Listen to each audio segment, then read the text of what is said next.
Hello, हाय, welcome, नमस्ते। मेरा नाम ऋतिक और आज हम फिर से बात करेंगे एक और इंटरेस्टिंग कंसेप्ट के ऊपर। तो ये वीडियो उन बच्चों के लिए मोस्ट इंपोर्टेंट होने वाली है जिनके पास सब्जेक्ट है economic growth and business cycle. So चलिए शुरू करते हैं आज की वीडियो को, जहां पे हम बात कर रहे थे lesson number 2 solo growth model के बारे में, जहां पे हम आज की वीडियो में ये समझेंगे कि सोलो ग्रोथ मॉडल का टेक्नोलॉजिकल प्रोग्रेस से क्या रिलेशन है। हम सब जानते हैं कि इकोनॉमिक ग्रोथ को बूस्ट करने के लिए टेक्नोलॉजी का एडवांस होना बहुत जरूरी है, और आज की वीडियो में यही समझेंगे कि एडवांस टेक्नोलॉजी कैसे एक इकोनॉमी को बहुत ज्यादा स्ट्रॉन्ग बनाती चली जाती है। और इस कंप्लीट सीरीज के नोट्स भी ऑलरेडी प्रिपेयर हो चुके हैं with important question answer PDF. जिन बच्चों को नोट्स परचेज करने हैं वो इस नंबर पे जाए 9667836336 पे व्हाट्सएप करके नोट्स भी ले सकते हैं। अब हम शुरू करते हैं कंसेप्ट क्या है solo growth model and Solow model with technological progress. हम सब जो है पिछले कुछ पास्ट डिकेड्स में हमने कुछ टेक्नोलॉजिकल एडवांसमेंट देखी है और टेक्नोलॉजिकल एरा को आते हुए देखा है जहां पे टेक्नोलॉजी बहुत रैपिडली चेंज हुई है और होती भी जा रही है। जैसे कि अब तो एआई आ चुका है, ठीक है। पहले हमने कीपैड वाले फोन भी यूज किए हैं, आज हम स्मार्टफोन भी यूज कर रहे हैं। पहले डब्बे वाला टीवी था, अब स्मार्ट टीवी आ चुका है। ऐसे बहुत से टेक्नोलॉजिकल एडवांसमेंट हमने प्रीवियस कुछ ईयर में देखे हैं। सेम ऐसे ही जब हम बात करते हैं किसी भी इंडस्ट्रियल रिवॉल्यूशन की या फिर इंडस्ट्रियल डेवलपमेंट की, वहां पे भी हम अलग अलग तरीके की टेक्नोलॉजिकल एडवांसमेंट देखते हैं। और जो उस टेक्नोलॉजिकल एडवांसमेंट को अपना लेता है वो जो फर्म है, वो इंडस्ट्री है, वो तो आगे बढ़ जाती है। लेकिन बाकी इंडस्ट्रीज जो अभी भी आउटडेटेड टेक्नोलॉजी यूज कर रही है वो पीछे रह जाती है, प्रोडक्टिविटी के मामले में या फिर एफिशिएंसी के मामले में। इसलिए हम बोलते हैं कि अगर एक इंडस्ट्री को, एक इकोनॉमी को प्रोडक्टिव वे से या फिर एफिशिएंट वे से ग्रो करना है, उसके लिए टेक्नोलॉजिकल प्रोग्रेस एक मोस्ट इंपोर्टेंट टूल है, यानी कि टेक्नोलॉजिकल एडवांसमेंट करना बहुत जरूरी बन जाता है। क्योंकि हर एक फर्म, हर एक इंडस्ट्री अपनी इकोनॉमी को क्या करना चाहती है, बूस्टअप करना चाहती है, ठीक है, अपने पैसे को बढ़ाना चाहती है, और उसके लिए टेक्नोलॉजिकल एडवांसमेंट एक रिलायबल और एक अच्छा सोर्स बनता है जिसके जरिए हम सेम कैपिटल में एफिशिएंसी इंक्रीज कर सकते हैं, आउटपुट का लेवल बढ़ा सकते हैं और ज्यादा प्रॉफिट जनरेट कर सकते हैं। तो अब हम समझते हैं कि टेक्नोलॉजिकल प्रोग्रेस का सोलो ग्रोथ मॉडल से क्या रिलेशन है। लेकिन यहां पे उससे पहले मैं आपको एक डिसएडवांटेज भी बताना चाहूंगा। जब हम बात करते हैं इंडिया जैसी बड़ी इकोनॉमी का, ठीक है, जहां पे प्रोडक्शन टेक्निक के नाम में हम बात करते हैं लेबर इंटेंसिव टेक्निक की। आप लोगों ने माइक्रो इकोनॉमिक्स में चीज पढ़ी होगी, एक क्वेश्चन था वहां पे हाउ टू प्रोड्यूस। अब हाउ टू प्रोड्यूस का मतलब क्या है कि प्रोडक्शन कैसे करना चाहिए, या तो लेबर इंटेंसिव टेक्निक फॉलो करते हैं या फिर कैपिटल इंटेंसिव टेक्निक फॉलो करते हैं। लेकिन इंडिया जैसी कंट्री के लिए कैपिटल इंटेंसिव टेक्निक कभी भी एक अच्छा मेथड नहीं होता। क्यों? क्योंकि जहां पे पॉपुलेशन इतनी ज्यादा हो, इतनी बड़ी पॉपुलेशन हो, ठीक है, और इतनी बड़ी पॉपुलेशन ही ना हो, साथ साथ कुछ और दिक्कतें भी हो सकती हैं, जैसे कि अनएम्प्लॉयमेंट प्रॉब्लम, ठीक है, पॉवर्टी, इनइक्वालिटी। जिस चीज की वजह से अगर हम यहाँ पे कैपिटल इंटेंसिव टेक्नोलॉजी को यूज, इंटेंसिव मेथड को यूज कर रहे हैं, तो होगा क्या कि हम टेक्नोलॉजी को यूज करेंगे तो अनएम्प्लॉयमेंट और ज्यादा बढ़ जाएगी, जिसकी वजह से जो पॉवर्टी है, गरीबी है, वो और ज्यादा क्या हो जाएगी, बढ़ जाएगी। तो इसलिए हम इंडिया जैसी कंट्री में कैपिटल इंटेंसिव टेक्निक को इतनी ज्यादा इंपॉर्टेंस नहीं देते हैं। हम फॉलो करते हैं लेबर इंटेंसिव टेक्निक, ताकि रोजगार बढ़ाया जा सके और हर एक पर्सन की ओवरऑल डेवलपमेंट हो, इकोनॉमिक डेवलपमेंट हो, और वो अपना लिविंग स्टैंडर्ड राइज कर पाए। तो ये एक तरह से नेगेटिव पॉइंट आता है किस चीज का, टेक्नोलॉजिकल प्रोग्रेस का, यानी कि ले ऑफ्स बहुत जल्दी होते हैं जब भी कोई टेक्नोलॉजी एडवांस होती है। तो क्योंकि कुछ लोग उसको सीख के शिफ्ट कर लेते हैं, ठीक है, और कुछ लोग शिफ्ट नहीं कर पाते, तो होते क्या है, वो कहीं ना कहीं अनएम्प्लॉयमेंट की तरफ चले जाते हैं। जैसे फॉर एग्जांपल अब एआई आ रहा है, जो पर्सन या फिर जो भी वर्कर एआई वगैरह सीख लेगा वो तो आगे डेवलप कर जाएगा, और जो नहीं सीख पाएंगे वो आउटडेटेड रह जाएंगे, और हो सकता है उन्हें ले ऑफ्स का सामना भी करना पड़ जाए। तो अब आगे समझते हैं, technological progress is one of the most important factor. जो टेक्नोलॉजिकल प्रोग्रेस है वो one of the most important factor है इन प्रोसेस ऑफ डेवलपमेंट की प्रोसेस में एंड ग्रोथ की प्रोसेस में, that can not be denied, जिसको हम डिनाई बिल्कुल भी नहीं कर सकते। So if technological progress is not considered then any economic growth model can not be predict the increase in efficiency. अगर टेक्नोलॉजिकल प्रोग्रेस नहीं होती है, अगर हम कंसीडर नहीं करते हैं, then any economic growth growth model can not be predict increase in efficiency. तो कोई भी इकोनॉमिक ग्रोथ मॉडल जो है ना एफिशिएंसी को प्रिडिक्ट नहीं कर सकता, ना ही एफिशिएंसी को बढ़ा सकता है। किसकी?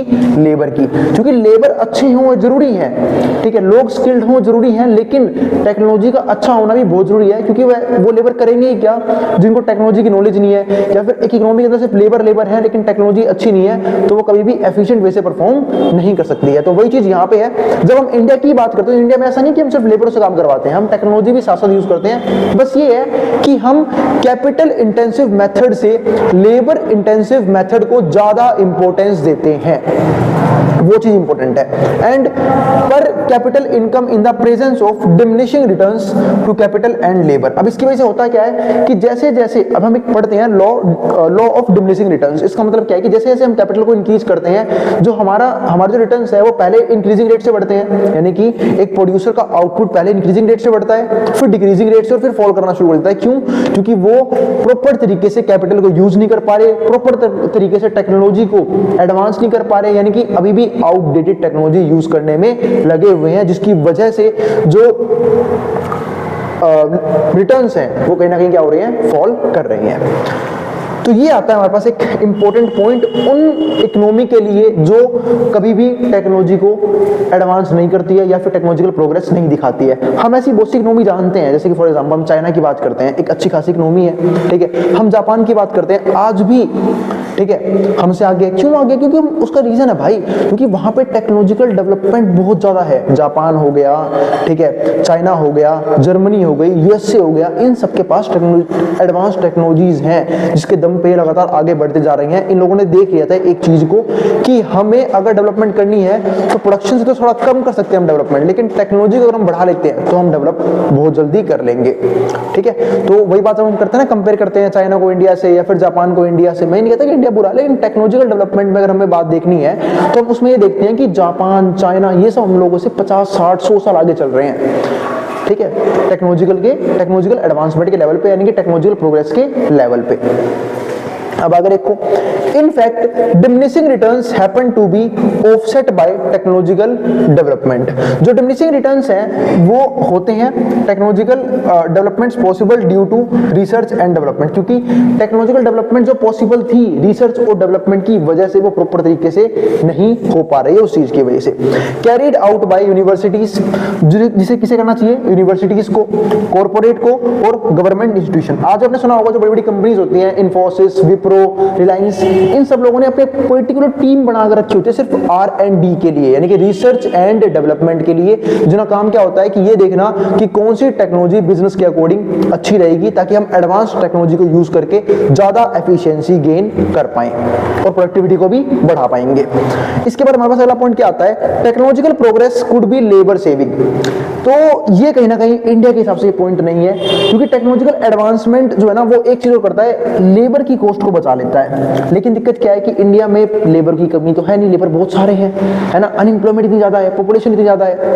तो ऐसे केसेस में हम इन मेथड्स को इतना ज्यादा यूज नहीं कर सकते कि हम सिर्फ लेबर को रिप्लेस करने के लिए टेक्नोलॉजी यूज कर रहे हैं, जिससे होगा क्या कि अनएम्प्लॉयमेंट पहले ही बहुत ज्यादा है, अनएम्प्लॉयमेंट और ज्यादा बढ़ जाएगी, जिससे होगा क्या इनइक्वालिटी और पॉवर्टी लगातार बढ़ती रहेगी।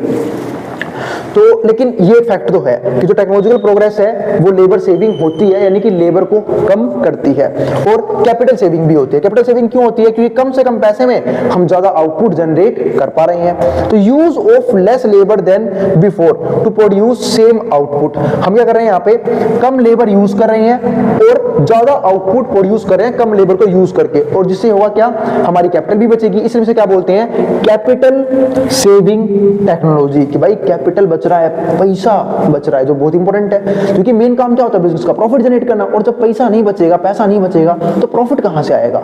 ठीक है, तो वो भी एक इंपॉर्टेंट है, क्योंकि हम सब जानते हैं प्रॉफिट कमाने के दो तरीके होते हैं। क्या? ये तो प्राइस बढ़ा लो, पर प्राइस बढ़ाना पॉसिबल होता नहीं है, कॉम्पिटिटर है ना भाई, वो खा जाएंगे आपके बिजनेस को। तो इससे अच्छा क्या है? कॉस्ट ऑफ प्रोडक्शन कम कर लो। इसलिए हर एक बिजनेस अपने कॉस्ट ऑफ प्रोडक्शन को कम करने की कोशिश करता रहता है, और इसलिए नई नई मशीनरी, एडवांस टेक्नोलॉजी यूज करते रहते हैं। भले ही महंगी आती है, पर उन्हें पता होता है वन टाइम इन्वेस्टमेंट है, एक बार कर दी तो पैसा आता रहेगा।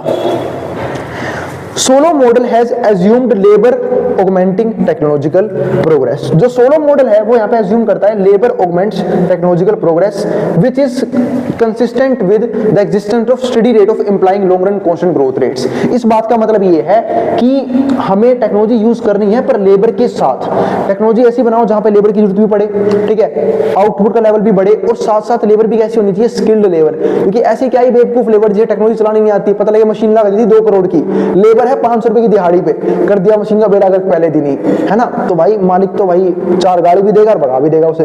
तो इससे बढ़िया क्या है कि लेबर भी क्या होनी चाहिए, स्किल्ड होने चाहिए। यानी कि आपने देखा होगा जब भी हम मशीनरी की बात करते हैं, टेक्नोलॉजी की बात करते हैं, तो वहां पे टेक्निकल लेबर्स को हायर किया जाता है या फिर इंजीनियर्स को हायर किया जाता है उन काम को परफॉर्म करने के लिए, ठीक है। लेकिन इससे पता बेनिफिट क्या होता है, क्योंकि जहां पे 20 मजदूर लग रहे थे वहां पे एक टेक्नोलॉजी डाल दी, ठीक है, और एक इंजीनियर डाल दिया, सारी कॉस्ट खत्म। और धीरे धीरे होगा क्या, मशीनरी भले ही महंगी है पर धीरे धीरे कॉस्ट क्या हो जाएगी, कवर हो जाएगी। इसके बाद अगला पॉइंट क्या आता है, introducing labour augmenting technological progress, कि जो हमारा लेबर ऑगमेंटेड टेक्नोलॉजिकल प्रोग्रेस है वो होता क्या है। तो labour augmenting technological is reflected through increase in efficiency of labour, यानी कि हमें लेबर की एफिशिएंसी को बढ़ाना है। मतलब जहां पे एक लेबर मान लेते हैं, हम 2 टाइम पीरियड की बात कर लेते हैं, मान लेते हैं कि 2025 से मान लेते हैं, एक लेबर है, ठीक है, जो कितने आउटपुट प्रोड्यूस कर पा रहा है, जो आउटपुट प्रोड्यूस कर पा रहा है मान लेते हैं 1000 क्वांटिटी में, ठीक है। लेकिन हमने टेक्नोलॉजी में कोई एडवांसमेंट कर दी, कोई नई टेक्नोलॉजी ले आए, जापान से मंगवाई स्पेशल टेक्नोलॉजी, ठीक है, तो हुआ गया 2026 में जो आउटपुट का लेवल है ना वो क्या हो जाएगा, 1000 से 2000 हो गया, ठीक है। और लेबर कांस्टेंट है, लेबर भी वही है, लेकिन आउटपुट क्या हो गया, बढ़ गया। तो भाई मालिक राजी, मालिक बिल्कुल बढ़िया, मालिक कह रहा है क्या बात है, नई टेक्नोलॉजी तो कमाल ही कर दिया, लेबर भी नहीं बढ़ानी पड़ी, सिर्फ एक टेक्नोलॉजी लगाई, क्वांटिटी क्या हो गई, 1000 से 2000 डबल हो गई। इसी को बोलते हैं कि लेबर की एफिशिएंसी को बढ़ाना, उसकी प्रोडक्टिविटी को बढ़ाना। गिवन दैट, ठीक है, आगे लिखते हैं, given that L denotes labour force in the economy, जहां पे एल डिनोट करता है labour force in the economy, and introducing E as the efficiency of each worker, और जहां पे हम ई को मानते हैं efficiency of each worker, total number of effective workers in the economy, तो जो total number of effective worker होंगे इकोनॉमी के अंदर कितने होंगे, ईएल। इसके बाद accordingly the production function with labour, तो जब हम बात करें प्रोडक्शन फंक्शन की with labour augmenting technological progress can be expressed as y equals to F K EL। तो ये हमारे पास क्या होगा, यहाँ पे टेक्नोलॉजिकल प्रोग्रेस का सिंबल होगा, यानी कि एक तरह से टेक्नोलॉजिकल एडवांसमेंट के केस में ये बनेगा हमारा प्रोडक्शन फंक्शन।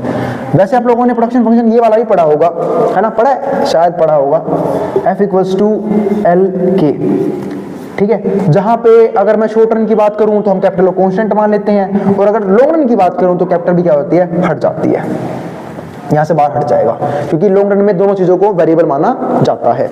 लेकिन यहां पे हम बात करें टेक्नोलॉजिकल एडवांसमेंट के बारे में, तो वहां पे प्रोडक्शन फंक्शन हमारे पास क्या होता है, ये होता है, यानी कि जहां पे हम कैपिटल तो यूज करेंगे पर हम सिर्फ लेबर यूज नहीं करेंगे, लेबर यूज नहीं करेंगे, हमें क्या यूज करनी है, एफिशिएंट लेबर, EL।